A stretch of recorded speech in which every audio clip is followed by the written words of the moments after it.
જિલ્લાના વિજાપુર પાટિયા સ્થિત સાંપ્રત એજ્યુકેશન એન્ડ ચેરિટેબલ ટ્રસ્ટ ખાતે શ્રી ભગવાન મહાવીર વિકલાંગ સહાયતા સમિતિ અમદાવાદના સહયોગથી દિવ્યાંગજનો માટે કેલિપર્સ, બગલઘોડી, જયપુર ફૂટ અને સ્ટીક વિતરણ માટે 4 દિવસીય વર્કશોપનું આયોજન કરવામાં આવ્યું હતું। 20 જૂન 2026થી શરૂ થયેલા આ કેમ્પમાં દિવ્યાંગોની જરૂરિયાત મુજબ જયપુર ફૂટ અને કેલિપર્સનું સ્થળ પર જ માપ લઈ નિર્માણ કરીને વિતરણ કરવામાં આવ્યું હતું। અત્યાર સુધીમાં 110થી વધુ દિવ્યાંગોને વિવિધ સહાયક સાધનો આપવામાં આવ્યા છે, જ્યારે વધુ 30 જેટલા લાભાર્થીઓને આ યોજનાનો લાભ આપવામાં આવશે।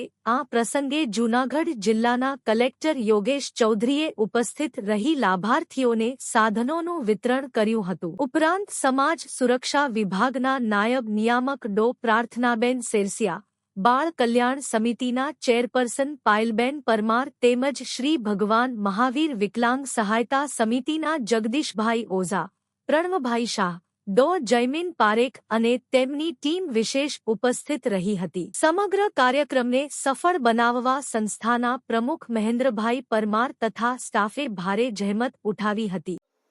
સાંપ્રત એજ્યુકેશન ચેરિટેબલ ટ્રસ્ટ મહેન્દ્રભાઈ પરમાર।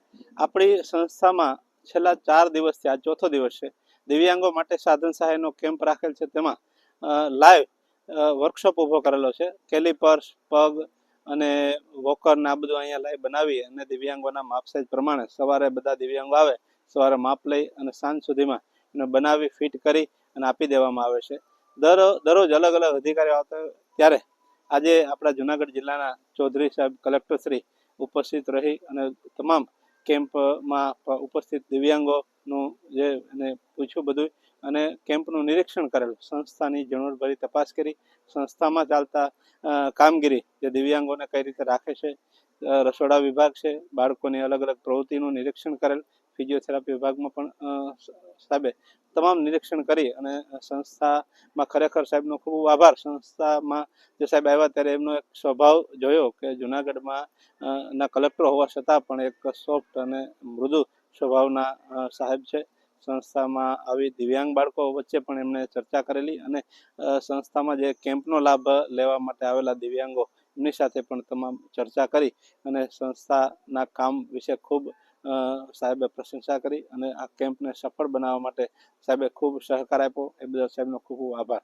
જૂનાગઢમાં સાંપ્રત એજ્યુકેશન ટ્રસ્ટ અને ભગવાન મહાવીર વિકલાંગ સહાય સમિતિના બંનેના જોઈન્ટ કોલેબોરેશનથી સાંપ્રત એજ્યુકેશન સેન્ટરમાં વિકલાંગોને જે સહાયનું સેન્ટર છે એમાં આજે 3 દિવસથી વિકલાંગોની સહાયતા માટે નિઃશુલ્ક સાધન સહાયનો કેમ્પ ચાલે છે અને આજે મેં એની મુલાકાત કરી અને બહુ સરસ કામ સાંપ્રત ટ્રસ્ટ કરી રહ્યું છે।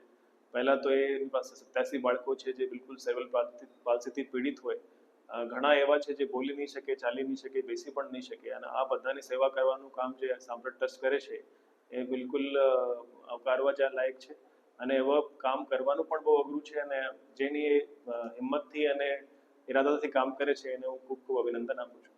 સાથે જ ભગવાન મહાવીર ટ્રસ્ટ તો બધાને એની જાણ હોય જ છે કે દેશના ઘણા બધા જગ્યાઓ એના કામ ચાલતા હોય અને વિકલાંગો માટે જેટલું સરસ કામ આ સંસ્થા કરી રહી છે એને વિશ્વ પટેલ પણ બધા ઓળખાય છે અને આ બંનેના સહયોગથી આજે જે 3 દિવસથી અહીંયા કેમ્પ ચાલ્યું છે એના ઘણા લાભાર્થીઓને ફૂટના કે બીજા સાધનના સહાયની કામગીરી અહીંયા થઈ રહી છે। આ બંનેને મારા તરફથી ખૂબ ખૂબ અભિનંદન। જેટલા પણ આવા વિકલાંગ લોકો હોય જેમને સહાય જોઈએ અને નેક્સ્ટ ટાઈમ પણ ફરીથી કેમ્પ થશે ત્યારે પણ એમાં જોડાવા બધાને અપીલ કરું છું।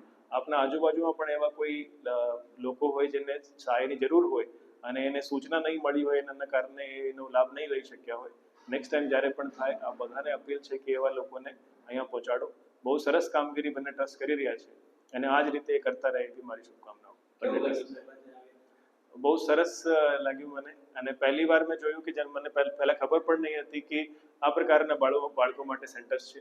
આમ તો દરેક ડિસ્ટ્રિક્ટમાં children home for girls, boys અને અનાથ બાળકો માટે પણ સેન્ટર્સ હોય જ છે, પણ જે પ્રકારના બાળકો સેરેબ્રલ પાલ્સીથી પીડિત હોય આ બાળકોનું કન્ડિશન બિલકુલ જુદા હોય છે અને આમાંથી અમુક બાળકો બિલકુલ ચાલી નહીં શકતા, બોલી નહીં શકતા, જાતે જમી નહીં શકતા, એને ટોયલેટ પણ જાતે નહીં કરી શકતા। આવા બાળકો માટે કામ કરવાનું બહુ જ અઘરું હોય છે અને એના માટે બહુ સ્પેશિયલ કેર જોઈએ અને આ જે કામગીરી સાંપ્રત ટ્રસ્ટ કરે છે અહીંયા બિલકુલ આવકારવા લાયક છે.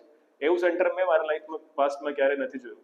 અને આના કારણે મને પણ ખબર પડી કે એવા પણ બીજા સેન્ટર્સ ચાલે છે અને જે લોકો પણ એવા કામ કરે છે એ બહુ જ બિરદાવવા લાયક છે. અને આ જ રીતે એ લોકો કામ કરતા રહે અને બધા અનાથ બાળકો છે આમને પાસેથી કોઈ પણ પૈસા લીધા વગર બધા દાતાઓના સહયોગથી કરે છે અને જે દાતાઓ આવા ટ્રસ્ટોને સહયોગ કરે છે એમને પણ હું ખૂબ ખૂબ અભિનંદન આપું.